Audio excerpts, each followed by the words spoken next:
ভালো করে বুঝতে হবে এই দুনিয়া ক্ষণস্থায়ী, এটা চিরদিন থাকার জায়গা না। কত রাজা বাদশা দুনিয়ার জমিনে কত ক্ষমতাগিরি পাওয়ারগিরি দেখাইছে, এমন কি ক্ষমতা দুনিয়ার জমিনে প্রয়োগ করেছে, কত ক্ষমতার মালিক ছিল মুমিনে। এমন ক্ষমতা আল্লাহ তাদেরকে দিয়েছেন যেই ক্ষমতার মাধ্যমে যদি গাছকে কথা বলতো গাছ তার কথা শুনতো, যদি কোনো মাছকে বলেছে মাছেও কথা শুনেছে, হাওয়ার উপরে চলতে পেরেছে, পিপিলিকা পর্যন্ত কথা শুনেছে, দেও পুরীর দেও দানব সব তার কথা শুনেছে। ও মুমিন, হাওয়ার উপর চলতে পেরেছে, এত বড় ক্ষমতাশীল পাওয়ার। পানির সামনে গিয়া বলছে পানি ডানে যা, পানি সঙ্গে সঙ্গে ডানে গিয়েছে। ডানের পানিকে যদি বলছে রে পানি বামে যা, বামে চলে গিয়েছে। এত বড় ক্ষমতা থাকার পরেও এই দুনিয়ার জমিনে থাকতে পারে নাই। মালিক আজরাইলকে ধাক্কা দিয়া দুনিয়ার জমিন থেকে চিরবিদায় করে চলে নিয়ে গেছে। জোরে কোন ঠিক কি ঠিক না? যেই নমরুদ আল্লাহ বাদ দিয়া নিজেকে নিজে খোদা দাবি করে বসেছে, যেই ফেরাউন খোদাকে বাদ দিয়া নিজেকে বড় আল্লাহ বলে দাবি করেছে, এত বড় ফেরাউন ক্ষমতা থাকার পরেও এমনই দুনিয়া গোটা দেশ পরিচালনা করার পরেও দুনিয়ার জমিনে থাকতে পারে নাই। আল্লাহ যখন তাকে নিতে চেয়েছেন পানির নিচে ফালায়া সুবায়া আল্লাহ দুনিয়ার জমিন থেকে বিদায় করেছে। জোরে কোন ঠিক কি ঠিক না? এ দুনিয়ার বর্তমান যুগের ও ক্ষমতাশীল পাওয়ার ওয়ালারা শোনো, ক্ষমতা পাওয়ার পরে এই মুসনদ পাওয়ার বলে তুমি তোমাকে নিজেকে হিরো মনে করো না। তোমার চাইতে বড় বড় বাহাদুর বহুত ছিল, তোমার তাদের কাছে তোমার নম্বরই নাই। কই নম্বরে তুমি ভরছো? তোমার চাইতে বড় বড় নম্বরওয়ালা ডিগ্রিওয়ালা নাই এই দুনিয়ার জমিনে থাকতে পারে নাই। আল্লাহ রাব্বুল আলামিন বেইজ্জতি কইরা দুনিয়ার জমিন থেকে বিদায় হইছে। জোরে কোন ঠিক কি ঠিক না? এই জন্য যুবক ভাই, এই দুনিয়া ক্ষণস্থায়ী জিন্দেগি, এটা চিরদিন থাকার জায়গা না রে যুবক। এই জন্য আমাকে তোমাকে এই দুনিয়ার জমিন থেকে অল্প সময়ের হায়াতের ভিতরে আমার মহান রব্বুল আলামিনকে রাজি খুশি করে কিভাবে যাইতে পারবো সেই চিন্তা আমাদের মাথার ভিতরে ঢুকায়া আমার মালিক কিভাবে খুশি হবে, আমার মদিনা ওয়ালা নবী কিভাবে খুশি হবে, এইভাবে আমাদের জীবনকে পরিচালনা করা দরকার। জোরে কোন ঠিক কি ঠিক না? এ যুবক ভাই, এই দুনিয়ার ক্ষমতা পাওয়ার পরে, দুনিয়ার টাকা পয়সা পাওয়ার পরে বলে গিয়েছি আল্লাহকে।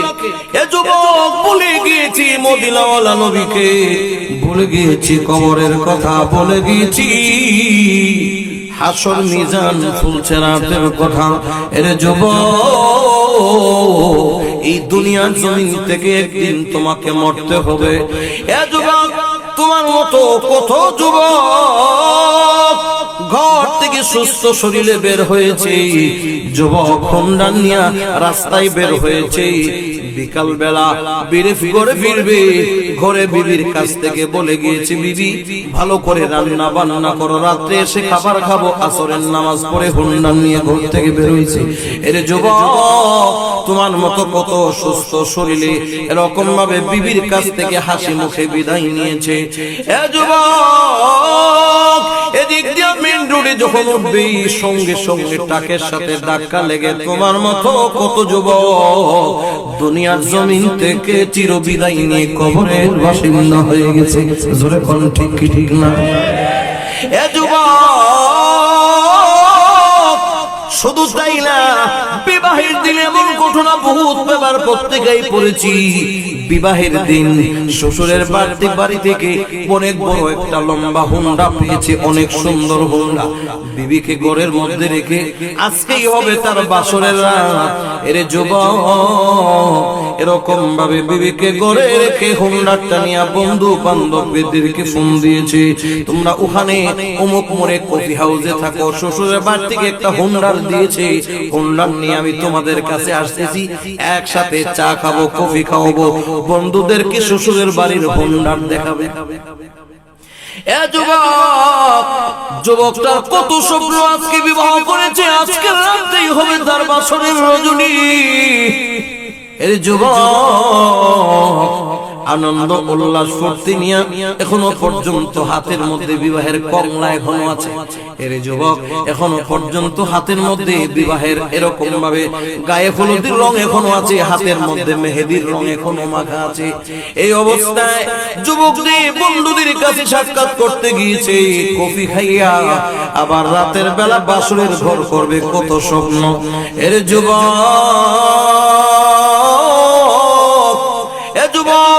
রাস্তার মধ্যে উঠে সামনে থেকে বড় একটা ট্রাক আসলো, ট্রাকের পেছনে ধাক্কা খায়া যুবকের গাড়ি চলে গেল চাকার নিচে পড়ে। এই যুবকটা এমন ভাবে চাকার নিচে পড়েছে, সারাটা শরীর একাত্রিত নাই, সারাটা শরীরকে একেবারে বর্তার মতো করে ফেলেছে। এ যুবক বন্ধু এখনো বসে আছে, বারবার ফোন দেয় কিন্তু ফোন রিসিভ হয় না। এর যুবক দুইজন লাগাইছে, ব্যাপার কি, তাকে এখনো কেন দেখা যায় না? একটু সামনে আগায় দেখে অনেক মানুষের আনাগোনা দেখা যায়, মানুষের অনেক ভিড় দেখা যায়। সামনে গিয়া তাকায় দেখে যুবক বন্ধু যার অপেক্ষায় কফি হাউসে সকল বন্ধুরা বসে আছে, তার রাস্তার মধ্যে পড়ে আছে, রক্ত রাস্তা লাল লাল হয়ে গেছে। এ যুবক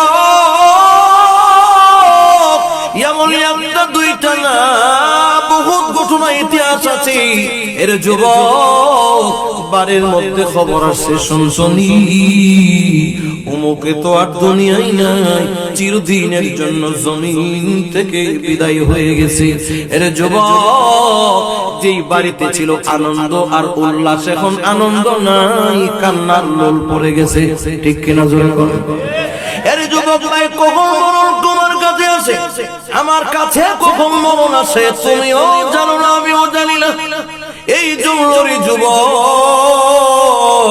দুনিয়ার জমিন থেকে আমরা যখন চলে যাব, যেই মানুষগুলি আমার সাথে বন্ধুত্ব ছিল, আমার কাছের মানুষ ছিল, এই মানুষগুলি নিজেরাই প্রস্তুতি নিবে তোমাকে আমাকে শেষ সমাধি করে অন্য কার কবরে আমাকে কাফন দাফন করবার জন্য। জোরে কোন ঠিক কি ঠিক না? এর যুবক যেই বিবি বাচ্চার পেছনে পড়ে আমার মালিককে বলে আছো, যেই দুনিয়ার বন্ধু বান্ধবের ফান্দে পড়ে নামাজ থেকে এখনো দূরে সরে আছো, এ যুবক বিবিকে খুশি করতে গিয়ে তোমার মুখের মধ্যে দাড়ি লাগাইছো। যুবক ও যুবক, সুন্নতি লেবাস তুমি পড়তে পারো নাই, তোমার বিবি তোমাকে পড়তে দেয় না, তোমার বিবি সুন্নতি লেবাস পছন্দ করে না। এমন বিবি আমাদের সমাজে আছে না নাই? আরো জোরে কোন আছে না নাই? ডাক দিয়ে বলে, হুজুর দাড়ি রাখতে মন চায় কিন্তু বাড়িওয়ালি দাড়ি দেখতে না, আমারে আলটিমেটাম দিছে, হইলে আমি থাকুম, নাইলে তোমার মোহ দাড়ি থাকবো, তোমার মোহ দাড়ি থাকলে আমি তোমার বাতও খাইতাম না। তোমার শরীরে যদি লম্বা জামা পাঞ্জাবি থাকে তোমার বাতই খাইতাম না, তোমার এই চেহারা দেখে কিন্তু তোমার কাছে বিয়ে হই বুঝি না। আমার আগে টার্গেট আছে কোন মোল্লা মুন্সির কাছে বিয়ে হই বইতাম না, আসিনি মন বিনাইতাম না। এই জোরে কোন আছে না নাই? মোল্লার কাছে বিয়ে বইতাম না, এমন বহুত বিড়ে টার্গেট লয়ে লিছে আগে। এই জন্য আমার মা বোনদেরকে বলবো, মা গো আমিও তোমার মতো এক মায়ের সন্তান, গোসা হইও না। মা আমারও বোন আছে, আমারও বিবি আছে, কিন্তু বর্তমান যুগে বর্তমান সমাজে এই সমস্যাগুলি অহরহ আমাদের সমাজে দেখা দিচ্ছে। আমাদের যুগের বর্তমান মহিলারা স্বামীকে একবারে দাম দেয় না, ফুতেলের মতো বানাই লইতে আছে। কথা কোন ঠিক নেই? একটু বেশি করলে তোমার মতো জামাই ফেকদা বানাই লইবে, জোরে কোন ঠিক নেই? ফেকদা বানাই লইবে বলে জামাই। এ মা, তুমি কি জানো গো মা, দুনিয়ার জমিনে সবচেয়ে তোমার সবচেয়ে বড় পীর হলো তোমার স্বামী। স্বামীর উপরে দুনিয়ার কোনো পীর নাই, ঠিক নেই? আলো জোরে কোন ঠিক কি ঠিক না? আল্লাহ নবী বলেন, শোনো, ওই মহিলার উপরে আল্লাহর লানত, ওই মহিলার উপরে আল্লাহর লানত যেই মহিলার প্রতি তার স্বামী অসন্তুষ্ট। ওই মহিলা নামাজ রোজা ইবাদত বন্দেগী তিলাওয়াত কোরআন কোনটাই আল্লাহর কাছে কবুল হবে না। যে মহিলার স্বামী তার প্রতি অসন্তুষ্ট থাকে, তোমার নামাজের কোনো দাম নাই ও মা, তোমার রোজার কোনো দাম নাই, তোমার ইবাদত বন্দেগীর কোনো দাম নাই। তোমার স্বামী যদি তোমার প্রতি অসন্তুষ্ট থাকে, জোরে কোন নাউজুবিল্লাহ।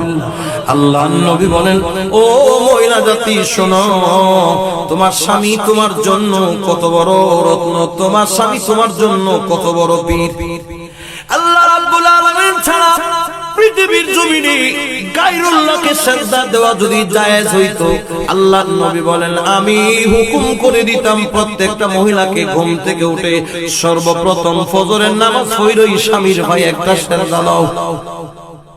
যেহেতু আল্লাহ ছাড়া গায়রুল্লাহকে সিজদা দেওয়া জায়েজ নাই, এই জন্য আমি পারমিশন দেই নাই। এরে মুমিন, এখনই বুঝেন মহিলাদের জন্য কত বড় পীর হলো তার স্বামী। জোরে কোন ঠিক কি ঠিক না?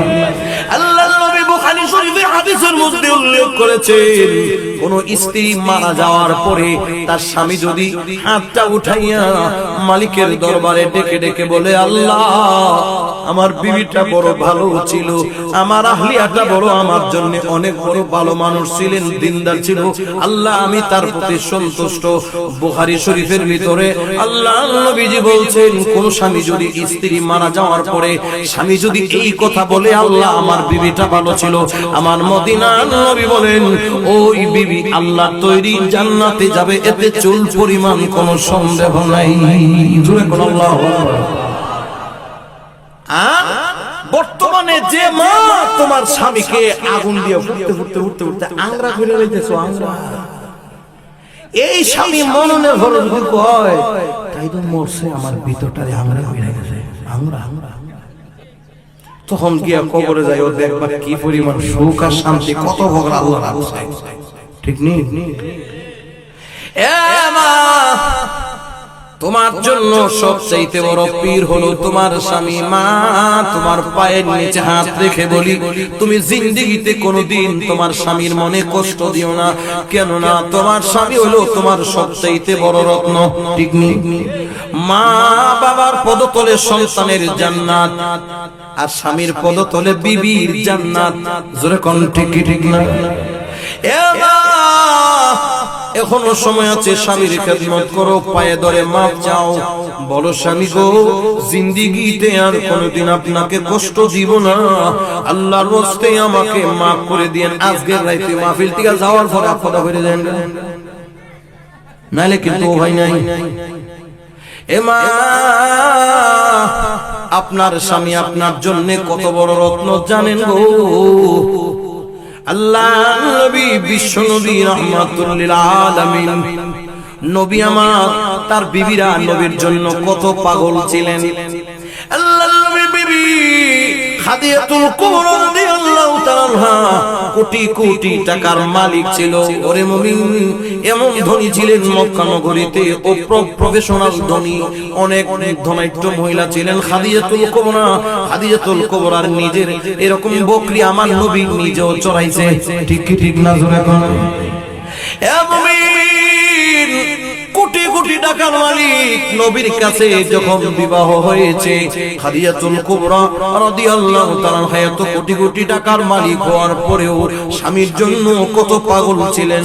আল্লাহর নবী, বিশ্ব নবী ইসলামের প্রাথমিক অবস্থায় কালিমার দাওয়াত দেয়, দ্বীনের দাওয়াত দেয়, লুকোচুরি করে দেয়, রাতের আধারে দাওয়াত দেয়, প্রকাশ্যে কালিমার দাওয়াত দিতে পারে না। এ মুমিন, মুমিন আল্লাহর নবীর কালিমার দাওয়াত দিতে চলে যায়, কালিমার দাওয়াত দিয়া কোনদিন দুইটা কোনদিন তিনটা করে ফিরি। মুমিন রাত্রে গভীর রজনীতে আল্লাহর নবী ঘরের ভিতরে এসে দরজার মধ্যে গিয়ে ডাক দেয়, খাদিজা। আমার নবী ডাকটা দিতে দেরি, খাদিজাতুল কুবরা দরজা খুলতে একটা সেকেন্ডও দেরি করে না। জোরে কোন সুবহানাল্লাহ। এ মুমিন খাদিজাতুল কুবরা রাদিয়াল্লাহু তাআলা আনহা আমার নবীজি ডাকটা দেওয়ার সাথে সাথে যখন দরজাটা খুলে দিয়েছে, আল্লাহর নবী ডাক দিয়ে বলেন, খাদিজা গো, আমি তোমাকে ডাক দিলাম, একটা সেকেন্ড দেরি হলো না তোমার দরজাটা খুলতে। ওগো খাদিজা, আমি জানতে চাই তুমি কি ঘুমাও না নাকি? ওগো খাদিজা, তুমি ঘুমায় থাকলে এক ডাকে কোনদিন তোমার ঘুম ভাঙতো না। ওগো খাদিজা, যদিও তোমার ঘুম ভাঙতো, দরজা থেকে তোমার বিছনা থেকে দরজা পর্যন্ত আসতে অবশ্যই একটু দেরি হইতো। জোরে কোন ঠিক কিনা? কিন্তু খাদিজা গো, আমি তোমাকে ডাক দিতে দেরি হয়েছে, দরজা খুলতে একটা সেকেন্ডও দেরি হয় নাই। খাদিজা জানতে চাই তুমি কি ঘুমাও না নাকি? আল্লাহর নবীর বিবি খাদিজাতুল কুবরা রাদিয়াল্লাহু তাআলা আনহা জবাব দিলেন, ওগো নবীজি, আপনি কালিমার দাওয়াত দিবেন, আমি আরামের বিছানায় ঘুমাবো, এটা কোনোদিন হতে পারে না। ওগো নবীজি, আপনি যখন কালিমার দাওয়াত দিতে চলে যাও, আল্লাহর কসম, আপনি ছাড়া আপনি বিহনা আমি খাদিজা কোনদিন আমার পিঠ আমি বিছনায় লাগাই না। জোরে জোরে বল আল্লাহু আকবার।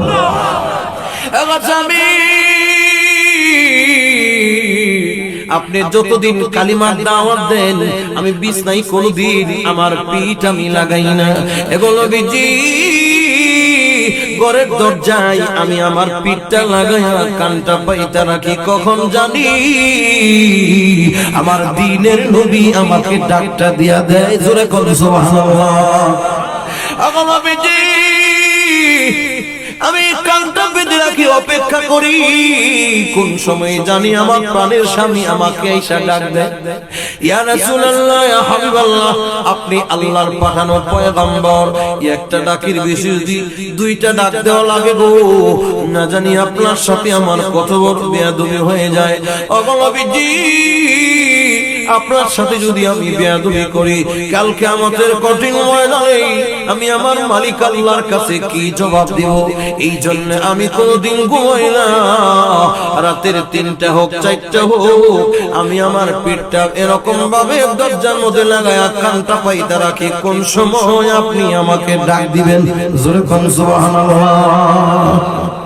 আর আমরা বেশ সুন্দর হইলো ভাত খায়া যদি কোন একটু বইও আমি আইতাছি, সাড়া খায়া চা খায়া আয়া দেখবেন দরজা খোলা যায়, ঘুমের গিরগিরি গিরগিরি আওয়াজ হইতেছে। কথা কোন ঠিক নেই, এমন ঘুম দিছে ঘুমের টেলা গিরগিরি আওয়াজ হইতেছে। যদি 2-4টা ডাক দেয়া দরজা আর একটা তাপড়া দিলে দরজা খুলতে হবে না। ভাত খায়া বাইরে গেছ লাগে। কথা কোন ঠিক কি ঠিক না? বেশ কম হইলো হুজুর। কেন এই মহিলার ভিতরে তো নবীর ওই হাদিস জানা নাই, নবী কি বলেছেন? যে মহিলা স্বামীর জন্য না ঘুমায় অপেক্ষা করে, এতক্ষণ সময় মহিলার আমলনামায় নেক হয়। জোরে বলতে সুবহানাল্লাহ। এই মহিলা এই বুঝ থাকতেই হতো। এই জন্য শান্তি হইল দিনের ভিতরে, যেই মহিলার ভিতরে দিন আছে সেই তার স্বামীকে খেদমত করে, স্বামীকে মাথায় রাখে, স্বামীর অবাধ্য হয় না।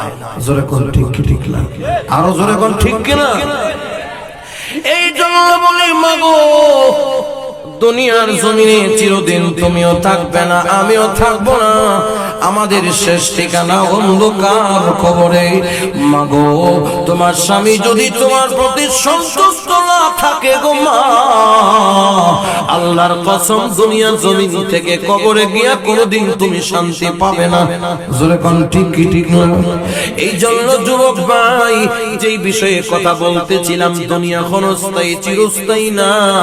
এই দুনিয়াতে এখন আমি আছি, তুমি আছো, একটা সময় চলে আসবে আমিও থাকবো না, তুমিও থাকবে না। আমার আপনার থাকার জায়গা হলো অন্ধকার গহীন কবর। জোরে জোরে কোন ঠিক কি ঠিক না?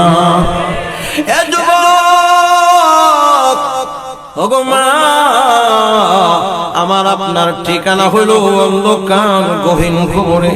এমন একটা কবরে আমি আর আপনি, এমন একটা কবরে আমাকে আপনাকে থাকতে হবে। এর যুবক, উপরে মাটি, নিচেও মাটি, ডানে মাটি, বামে মাটি, চতুর্দিকে মাটি, মাটির হবে বিছানা। ওই অন্ধকার কবরে তোমাকে আমাকে থাকা লাগবে। এর যুবক, তুমি আর আমি দুনিয়ার জমিন থেকে চলে যাওয়ার পরে যেই বিবির জন্য তো পাগল ছিলা, যেই ছেলে মেয়ের জন্য তো পাগল ছিলা, সকলে মিলে তোমাকে আমাকে অন্ধকার গহীন কবরে নিয়ে সকলে যার যার বাড়িতে চলে আসবে। তোমার আমার কবরে কেউ যাবে না। জোরে কোন ঠিক কিনা? আরো জোরে কোন ঠিক কি ঠিক না? এর যুবক ভাই, ওই কবরের ভিতরে তোমাকে আমাকে রাখার পরে সঙ্গে সঙ্গে দুইজন ফেরেশতা চলে আসবে।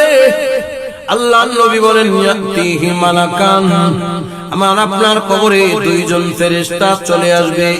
একজন ফেরেশতা, দুইজন ফেরেশতা, মুনকির ফেরেশতা এসে প্রত্যেকটা মানুষের সামনে এসে দাঁড়ায় তিনটা প্রশ্ন করবে। জোরে কোন কয় না? আরো জোরে কোন কয় না? এর যুবক, প্রত্যেকটা যুবকের সামনে, যুবতীর সামনে, প্রত্যেকটা মানুষের সামনে রয়েছে কবর, হাসর, মিজান, ফুলসারাত। এ মুমিন, তিনটা প্রশ্ন তোমার আমার কবরে এসে করবি। মার রব্বুকা, এক নম্বরের প্রশ্ন, যুবক জবাব দাও তোমার রবকে। দুই নম্বরের প্রশ্ন, ওয়ামা দীনুকা, যুবক জবাব দাও তোমার দিন কি। তিন নম্বরের প্রশ্ন, এই জবাব দাও কে তোমার নবীকে। মান নবিয়ুকা আল্লাযী বুইসা ফীকুম। আমি যখন বলছি আমার রব্বুকা, অনেকেই জবাব দিয়েছে রব আমার আল্লাহ। হুজুর চিন্তার কারণ নাই, শিক্ষা হইলছি কবরে জিগার মাত্র কইলাম উর্দু করে নেব। এত সোজা না, এত সোজা না। এ জবাব কবরের ভিতরেই চাইলেই জবাব জবান দিয়া আসবে না। কার জবান দিয়া? রব্বি আল্লাহ। জবাব হলো মার রব্বুকার, জবাব হলো রব্বি আল্লাহ, আমার রব আমার আল্লাহ। এই জবাব কে দিতে পারবে? দুনিয়ার জমিনে যারা রব যেইভাবে বলছে চলবার জন্য, রবের মত অনুযায়ী যাদের জীবনকে সাজাইছে, তাদের জবান দিয়া এই কথা বের হবে, রব্বি আল্লাহ, আমার রব আমার আল্লাহ। জোরে কোন সুবহানাল্লাহ।